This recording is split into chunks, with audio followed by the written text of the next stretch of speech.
Natalie Parker's hand trembled as she stared at her phone screen, the unknown number still flashing. She hadn't meant to answer it.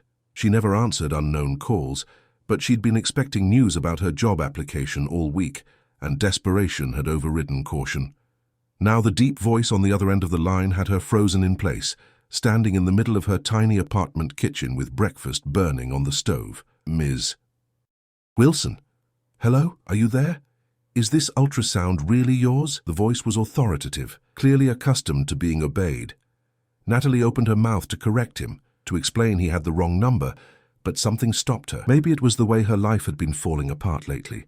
Fired from her administrative position at Meridian Healthcare after budget cuts, 3 months behind on rent, and the growing pile of medical bills from her mother's cancer treatments sitting on her counter. Or maybe it was just curiosity about what kind of person sent ultrasound images to their boss. I'm sorry. Could you repeat that? She managed, buying time while her mind raced. The ultrasound image you emailed me last night. Is it really yours, Ms. Wilson? The man sounded impatient now, but there was something else in his tone. Concern, perhaps? Natalie's eggs were now completely charred, the smell filling her small kitchen, but she couldn't move. I think there's been some misunderstanding, she began carefully.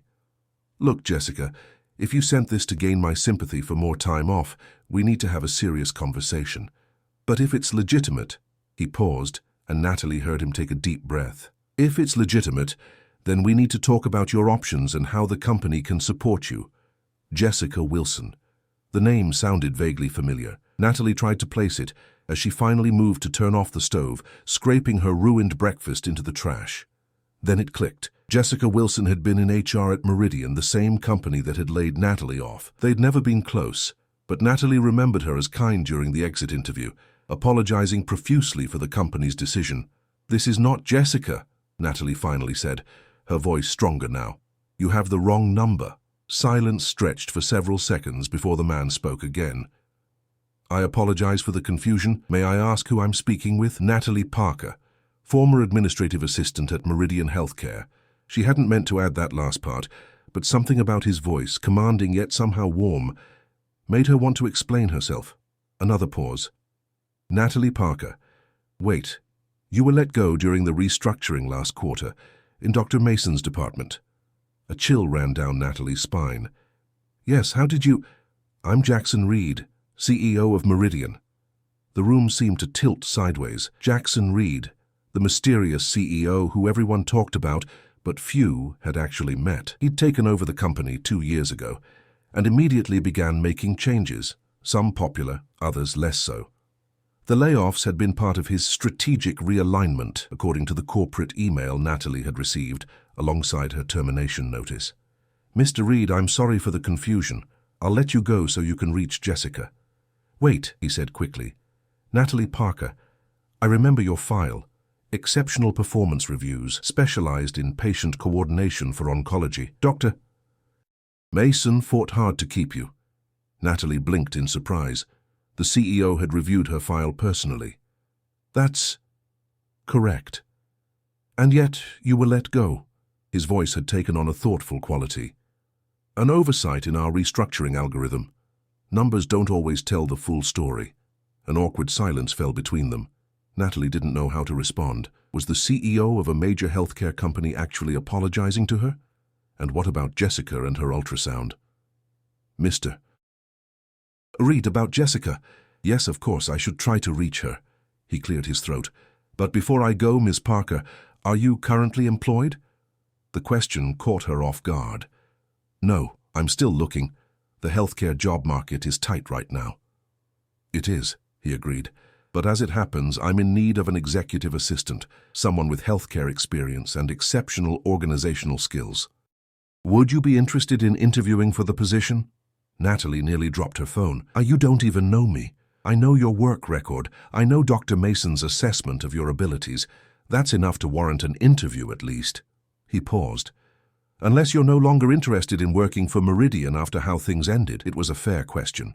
Natalie had spent weeks angry at the company, at the faceless executives who had decided her job was dispensable. But her mother's treatments weren't getting any cheaper, and pride wouldn't pay the bills. I would be very interested, Mr. Reed. Excellent. Can you come to the main office today at 2 p.m., 20th floor?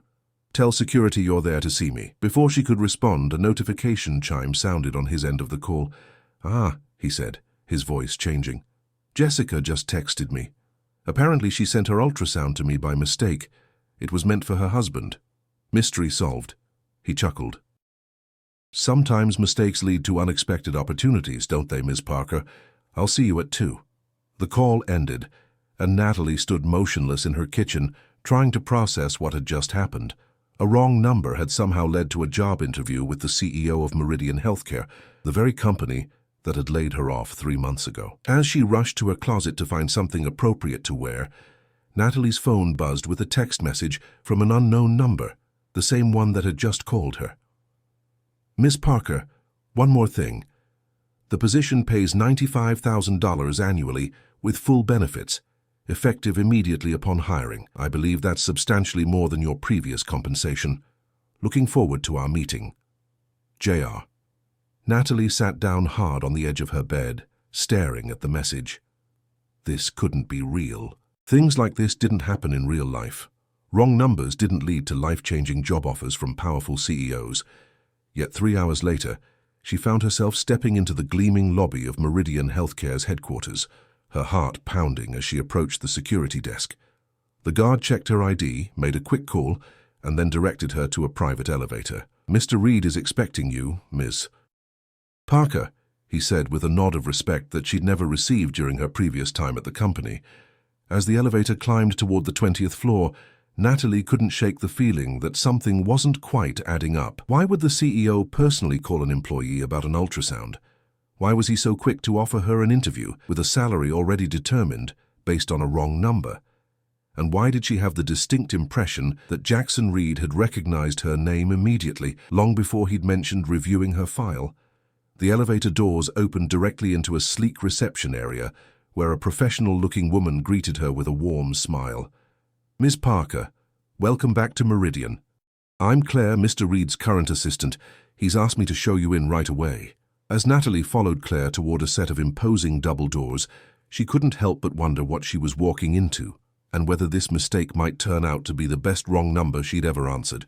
The double doors to Jackson Reed's office swung open, revealing a space that defied Natalie's expectations. Instead of the sterile, minimalist design favored by most executives, his office was warm and inviting. Floor-to-ceiling windows offered a spectacular view of the city, but it was the wall of photographs that caught her attention. Patients of all ages smiling, many alongside medical staff in Meridian uniforms. Ms. Parker, please come in. Jackson Reed rose from behind his desk, extending his hand.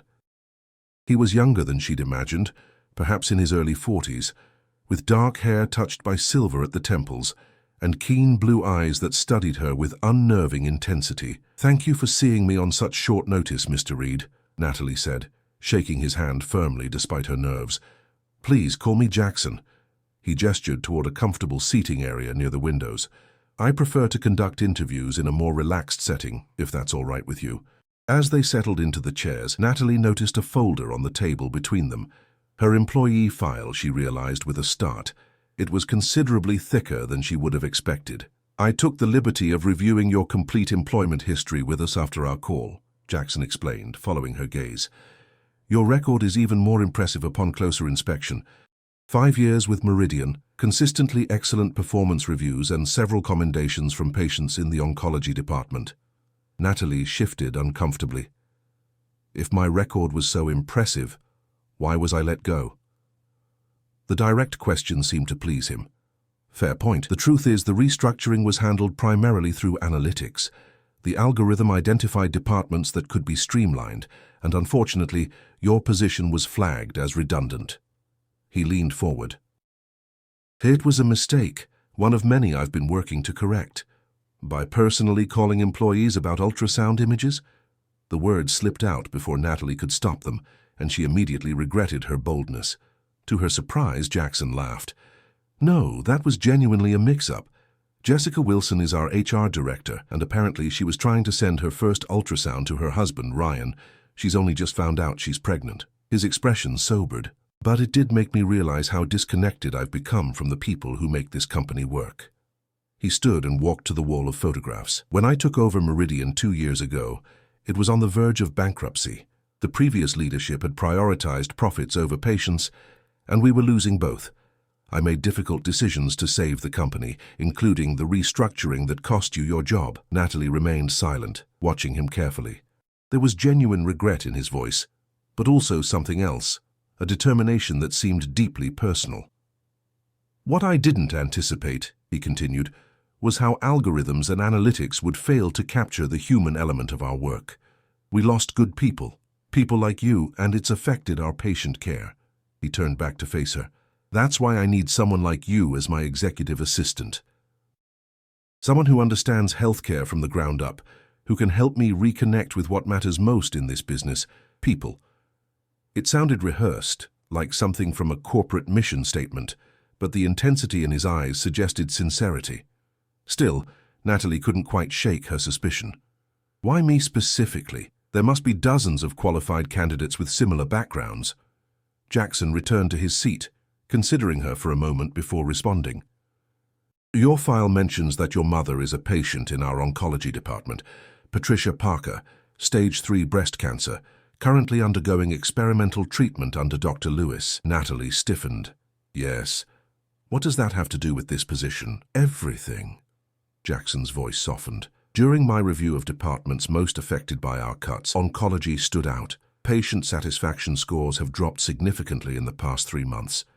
When I investigated further, I discovered that one of the key factors was the loss of an administrative assistant who had been exceptionally skilled at coordinating complex care schedules and making patients feel supported. He tapped her file. That was you, Natalie. Patients mentioned you by name in their feedback after you left. The nice young woman who always remembered my grandchildren's names. The assistant who found me a ride when my son couldn't pick me up. The only person who could explain my insurance coverage in words I could understand. Natalie felt a lump forming in her throat. She'd always tried to go above and beyond for the patients, especially those like her mother who were fighting for their lives while navigating the labyrinthine healthcare system. So this isn't really about being your executive assistant, is it? She asked quietly.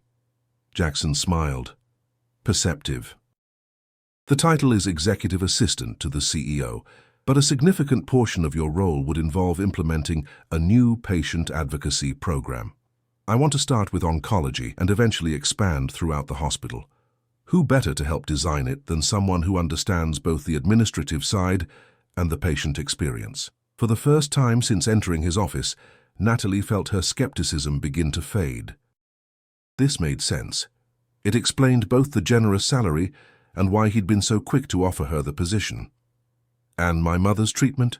I need to be honest, Mr. Reed. One of my biggest concerns since being laid off has been how to afford her care. Jackson nodded solemnly. I anticipated that question. As part of your compensation package, Meridian would cover any treatments for your mother not already included in her insurance plan, including the experimental therapy.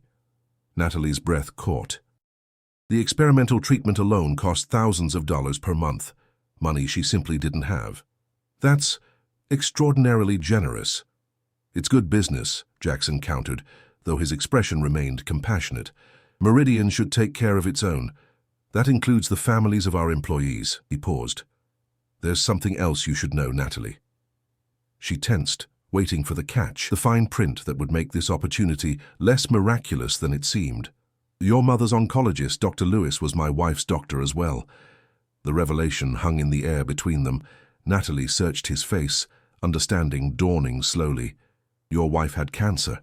Jackson's gaze drifted to a small silver frame on his desk, the only personal item in the otherwise professional space.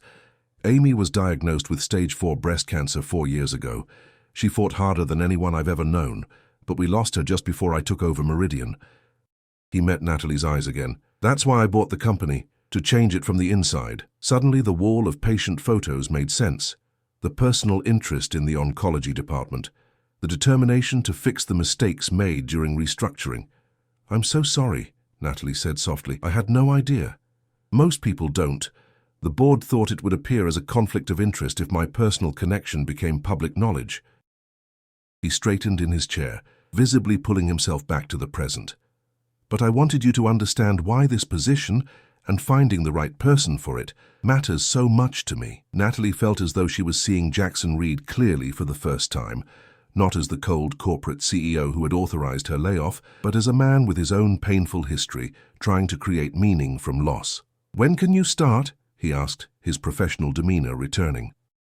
The question caught her off guard. "Don't you want to ask me more interview questions? Check my references." Jackson smiled. "I've already spoken to Dr. Mason and reviewed your entire work history. But if you need more convincing..." He slid a document across the table. "This is the preliminary outline for the patient advocacy program. I'd value your input on what's missing." As Natalie scanned the document, her administrative experience kicked in. She could already see gaps, areas where patients would fall through the cracks, processes that would create more bureaucracy instead of less. "This needs work," she said without thinking, then glanced up in alarm at her own candor. Jackson's smile widened. "That's exactly what I was hoping you'd say, so again, when can you start?" A week ago, Natalie would have jumped at this opportunity without hesitation. Now, despite everything she'd learned, a small voice of caution remained. Something still felt too convenient, too perfectly aligned with exactly what she needed. "I'd like to start Monday," she said carefully. "But I have one condition." Jackson raised an eyebrow, looking intrigued rather than offended. "Which is?" "I want to speak with Jessica Wilson before accepting the position." His expression revealed nothing, but Natalie thought she detected a flicker of something, surprise, perhaps, or respect, in his eyes. "May I ask why?" "Because this all started with her ultrasound and a wrong number," Natalie replied steadily. "And before I commit to this position, I'd like to make sure that part of the story checks out." For a moment, Jackson simply studied her, his face unreadable. Then he reached for his phone. "Claire, could you ask Jessica Wilson to join us in my office?" "Yes, right away." He ended the call and turned back to Natalie. "She'll be here in a few minutes. I appreciate your thoroughness, Ms. Parker. It's another quality that makes you perfect for this role." As they waited for Jessica to arrive, Natalie couldn't shake the feeling that she was missing something important, some piece of the puzzle that would explain why Jackson Reed, CEO of Meridian Healthcare, had taken such a personal interest in her return to the company. The knock on the door came sooner than Natalie expected. Jessica Wilson entered with the confident stride of an executive, her stylish business attire unable to completely disguise the subtle curve of her abdomen. Her professional smile faltered momentarily when she spotted Natalie. "Natalie Parker, I didn't expect to see you here," Jessica said, genuine surprise in her voice as she crossed the room to shake Natalie's hand. "It's good to see you again." "Jessica, thank you for coming," Jackson said, gesturing for her to join them. "I'm in the process of hiring Ms. Parker as my new executive assistant, and she had a question about something that happened this morning." Jessica looked between them, confusion evident on her face. "Of course. How can I help?" Natalie felt suddenly awkward. Put into words, her suspicions seemed paranoid, even ridiculous. "This morning, Mr. Reed called me by accident, thinking I was you. He mentioned receiving an ultrasound image that you'd sent him." Recognition dawned on Jessica's face, followed by a flush of embarrassment. "Oh, that was such a mortifying mistake. I was trying to send it to my husband, Ryan, and somehow selected Jackson's contact instead." She laughed nervously. "I nearly died when I realized what I'd done. I sent him a text right away to explain." "Which I received," Jackson confirmed, "right after discovering I'd called the wrong number trying to reach you." The explanation matched exactly what Jackson had told her earlier. Natalie felt a wave of relief, followed immediately by embarrassment at her suspicion. "I'm sorry for asking," she began, but Jessica waved her off. "No, it's completely understandable. It sounds like a strange coincidence." She glanced at Jackson. "And knowing how our CEO operates, I can imagine it might have seemed orchestrated." Jackson had the grace to look slightly abashed. "I have been known to take unconventional approaches to recruitment. Like the time you accidentally spilled coffee on Dr. Michaels at that conference just so you could introduce yourself," Jessica teased, clearly comfortable enough with her boss to poke fun at him. "That was genuinely an accident," Jackson protested, though his smile suggested otherwise. The easy rapport between them further eased Natalie's concerns. This didn't feel like a performance for her benefit. "Well, I should get back to work," Jessica said. "We have orientation for new hires this afternoon." She paused, looking at Natalie. Perhaps I'll be seeing you there on Monday. Natalie glanced at Jackson, who raised an expectant eyebrow. The last of her reservations melted away.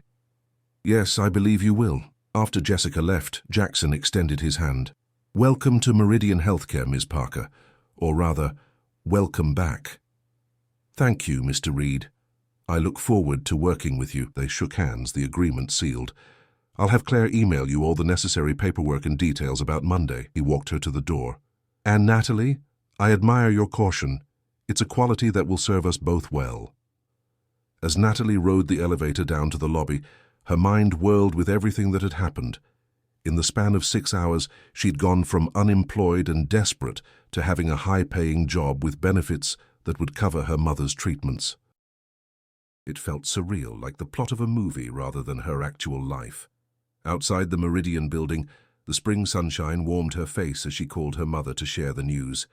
That's wonderful, sweetheart. Patricia Parker's voice, though weakened by treatments, carried genuine joy. I always said things happen for a reason. Maybe you're right, Mom, Natalie replied, smiling as she hailed a taxi. I should be finished with the paperwork soon. I thought I'd stop by the hospital afterward to celebrate. Actually, I'm having a good day. Dr. Lewis said I could go home this afternoon if my numbers stay stable. Why don't you come to the house instead? I'll order from that Thai place you like. Sounds perfect. I'll see you in a couple of hours.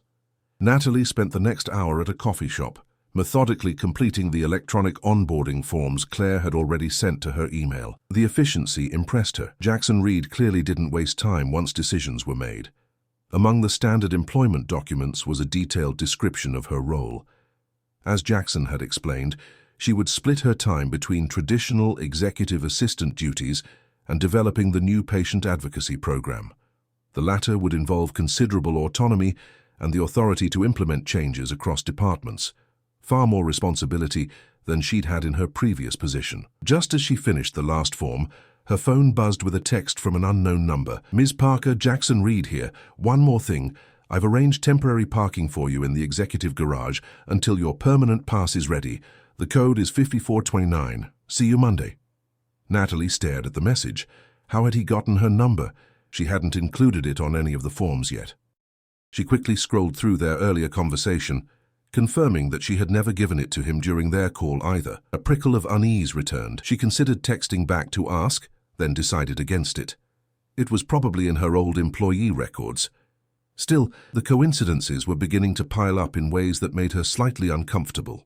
When she arrived at her mother's modest bungalow later that afternoon, she found Patricia settled on the couch with a colorful knit blanket draped over her legs. Despite the weight loss and the headscarf covering her hair loss, her mother's eyes were bright with excitement. Tell me everything, Patricia insisted as Natalie unpacked the Thai food containers. How did this miracle job offer happen? Natalie recounted the strange sequence of events. The wrong number, the ultrasound mix-up, the interview that wasn't really an interview. As she spoke, her mother's expression shifted from joy to something more cautious. And you're sure this is legitimate? Patricia asked. It all seems rather convenient. That's what I thought too, Natalie admitted, handing her mother a plate of pad thai. But I spoke with Jessica Wilson, the woman whose ultrasound started this whole thing, and her story matched exactly what Jackson told me. Besides, it's Meridian Healthcare. It's not like it's some sketchy startup. Patricia nodded slowly. And this CEO, he's offering to cover my treatments as part of your compensation. Yes. Apparently his wife died of breast cancer a few years ago. That's why he bought Meridian in the first place. He wants to improve patient care, especially in oncology. His wife, Patricia's fork paused halfway to her mouth. What was her name? Amy, I think. Why? A strange expression crossed Patricia's face. Do you remember when I first started treatment? There was a woman who used to sit next to me during chemotherapy.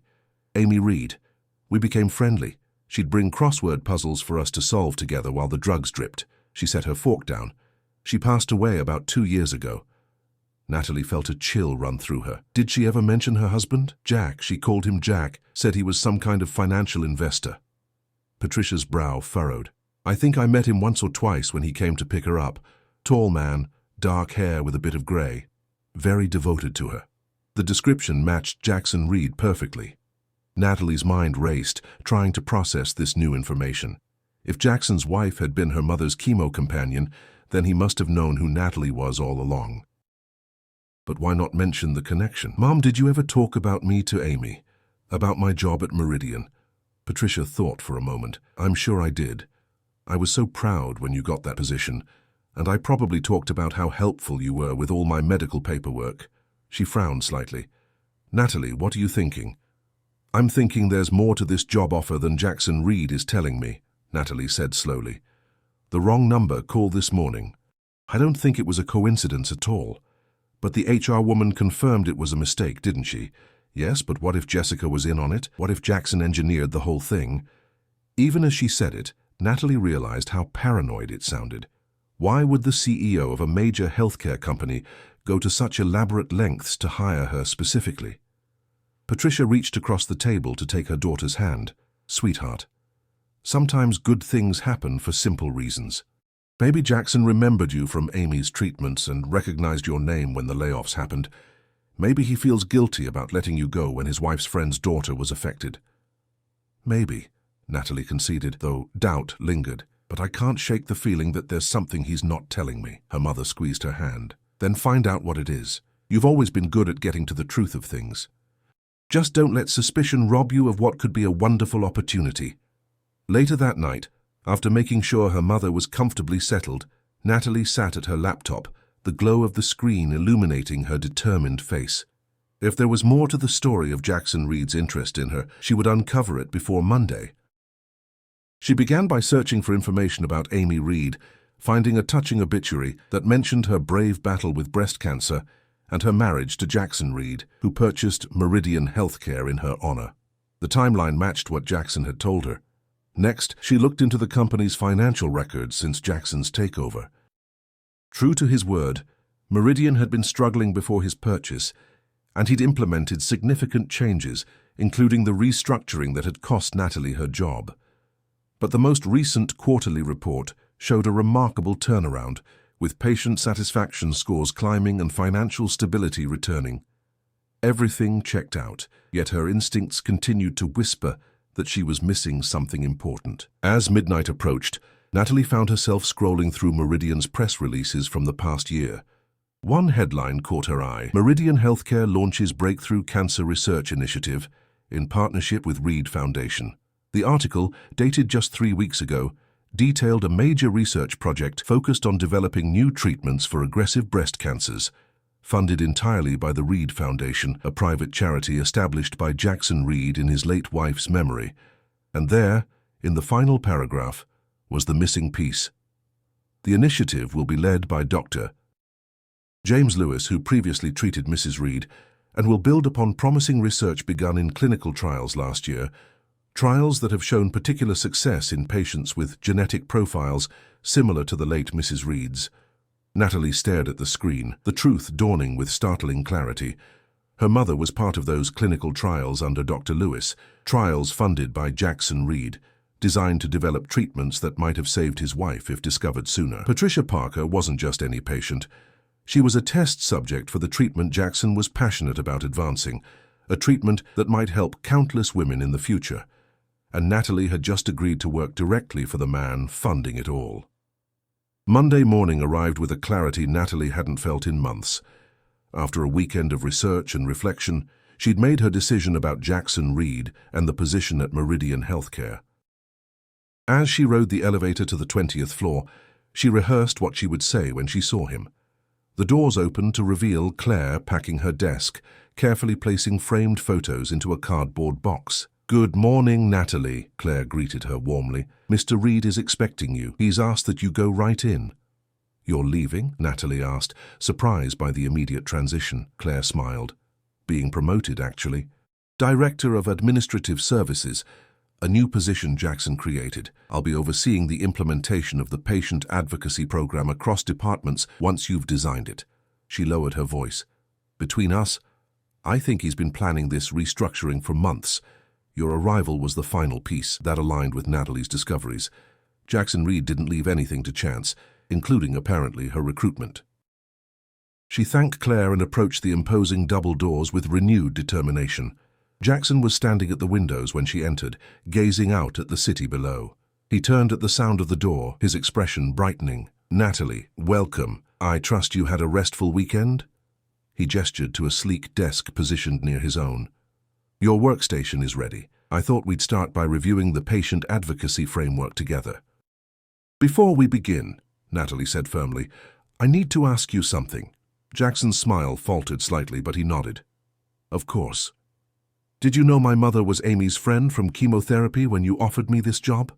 The question hung between them. Jackson's expression shifted through surprise, consideration, and finally resignation. "Yes," he admitted. "I recognized your name immediately during our call." "So the wrong number wasn't a coincidence," Natalie pressed. "You orchestrated the whole thing." Jackson sighed and moved to the seating area, indicating for her to join him. "Not exactly. The mix-up with Jessica's ultrasound was genuinely an accident. But when I realized I had called you instead of her, yes, I saw an opportunity and took it. Why the elaborate charade? Why not just call and offer me the position directly?" "Would you have accepted?" Jackson countered. "If the CEO who authorized your layoff suddenly called with a too-good-to-be-true job offer, wouldn't you have been suspicious?" He had a point. Natalie would have assumed there was a catch, or that he wanted something she couldn't provide. "Besides," he continued, "I needed to see how you would handle an unexpected situation. Your response, thoughtful, cautious, yet open to possibility, confirmed what I already believed about you." "Based on what? My mother's stories, my employment record?" "Both," Jackson acknowledged. "Amy spoke highly of Patricia's daughter who worked at Meridian and helped navigate the healthcare maze. When I took over the company and reviewed staff during restructuring, I recognized your name but didn't make the connection immediately. By the time I realized who you were, the layoff decisions had been implemented." "And you didn't reverse it?" "I considered it. But then I saw an opportunity for something better than simply reinstating your previous position." He leaned forward intently. "Natalie, what happened to you? A dedicated employee who genuinely cared about patients being laid off due to an algorithm exemplifies everything wrong with how healthcare is managed today. I wanted you not just back at Meridian, but in a position to help change the system." Natalie processed his words, finding the explanation plausible, yet still incomplete. "And my mother's experimental treatment? The one funded by your foundation?" Jackson didn't seem surprised that she'd discovered this connection. "Yes, Patricia is enrolled in trials developed from research that might have helped Amy if we'd had more time. The treatment shows remarkable promise, particularly for patients with genetic profiles similar to Amy's and your mother's." "So my mother is valuable to your research," Natalie said, the words sharper than she'd intended. "Every patient in the trial is valuable," Jackson corrected gently. "But I won't pretend there isn't a personal element to this for me. Patricia was kind to Amy during the darkest period of her life. Supporting her treatment now feels like honoring Amy's memory." He paused.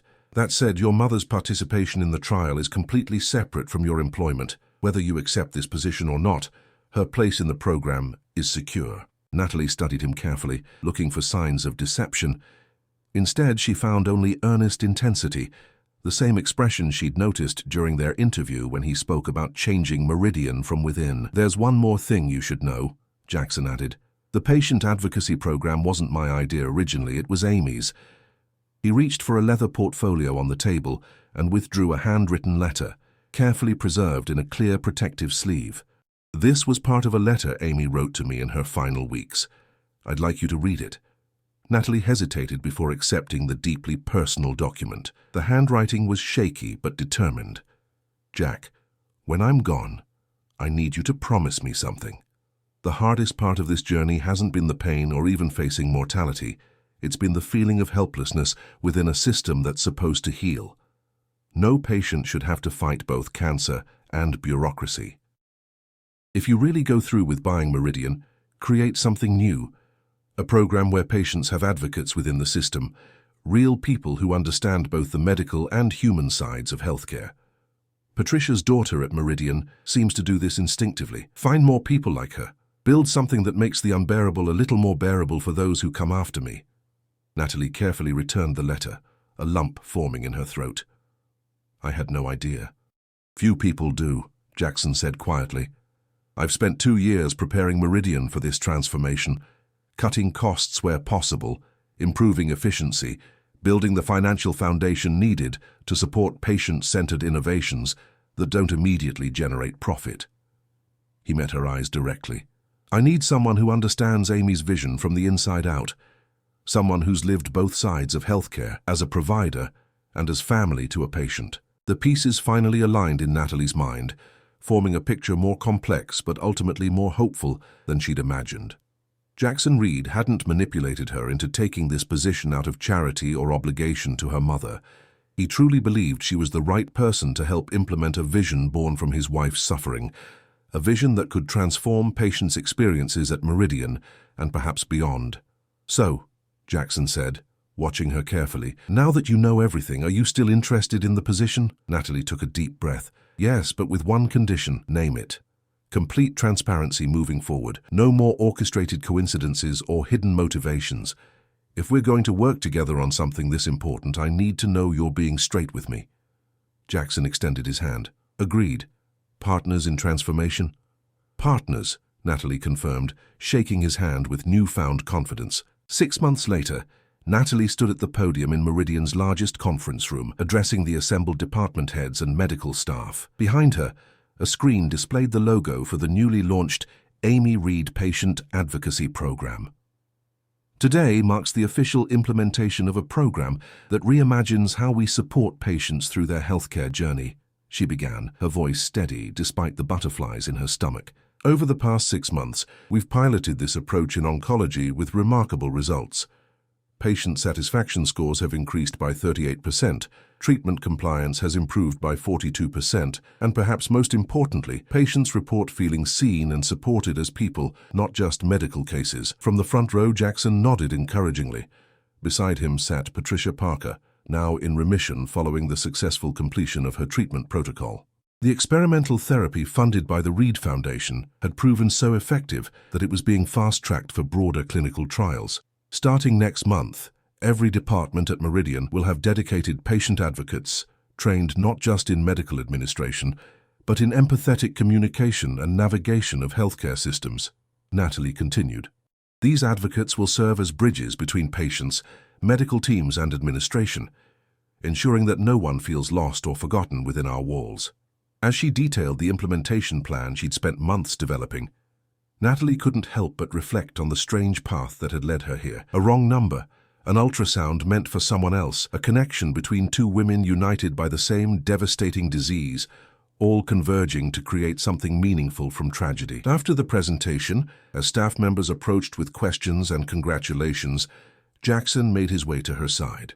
"Amy would be proud," he said quietly. "This is exactly what she hoped for." "I think she'd be proud of both of us," Natalie replied. "Sometimes the best things come from the most unexpected beginnings." Later that evening, as Natalie helped her mother into her apartment for their weekly dinner tradition, Patricia squeezed her hand. "You know, when I was sitting in those chemotherapy sessions with Amy, complaining about how confusing all the paperwork was, I never imagined her husband would one day give my daughter a job that would change things for patients everywhere." She smiled, the color in her cheeks a welcome sign of her returning health. "It's like she's still helping people, through both of you." Natalie thought about the chain of events that had led her here, from the devastation of losing her job, to the uncertainty of that strange phone call, to discovering her purpose in transforming patient care. What had begun with a simple mistake, answering a call about an ultrasound that wasn't hers, had blossomed into something far more significant than she could have imagined.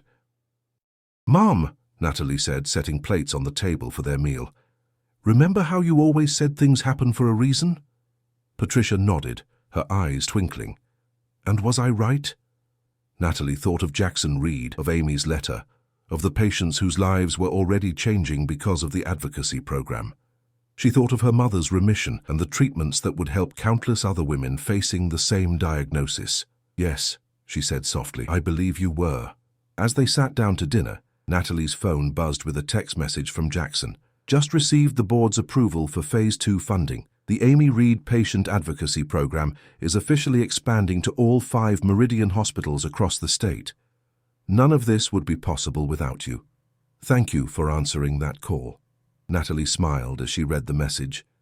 Some wrong numbers, it seemed, were exactly right.